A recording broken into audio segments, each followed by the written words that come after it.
தஞ்சாவூரில் டாஸ்மாக் கடையில் கூடுதல் விலைக்கு மது விற்பனை செய்யப்பட்டதை தட்டி கேட்ட முன்னாள் ஊராட்சி மன்ற தலைவர் கட்டையால் தாக்கப்பட்ட சம்பவம் பரபரப்பை ஏற்படுத்தியுள்ளது.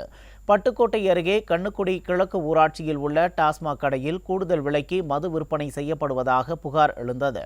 இதனையடுத்து முன்னாள் ஊராட்சி மன்ற தலைவர் செந்தில்குமார் என்பவர் ஒயின்ஷாப் விற்பனையாளர்களிடம் சென்று அரசு நிர்ணயித்த விலையை விட ஏன் கூடுதல் விலைக்கு விற்பனை செய்கிறீர்கள் என கேட்டுள்ளார்.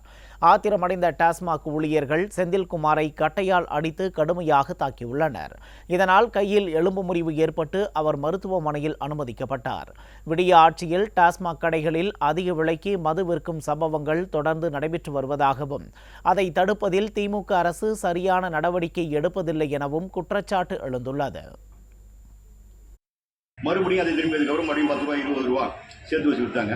அதை மறுபடியும் 2வது நடையாக போய் மறுபடியும் அதுக்கப்புறம் திரும்பி நான் சொல்லிட்டு போனதுக்கப்புறம் திரும்பி செய்கிறீங்களே அப்படின்னு சொல்லி திரும்பி போய் கேட்டு வந்ததுக்கப்புறம் என்னை ஆள் வச்சு சூப்பர்வைசர் புலவேந்தன் அவரும் அவருடைய சகாக்களை வந்து சேர்ந்து உள்ள பாரில் நின்றுக்கிட்டு இருக்கும்போது பக்கத்தில் நின்றுக்கிட்டு இருக்கும்போது கட்டையால் துரத்தி அடிச்சிட்டாங்க.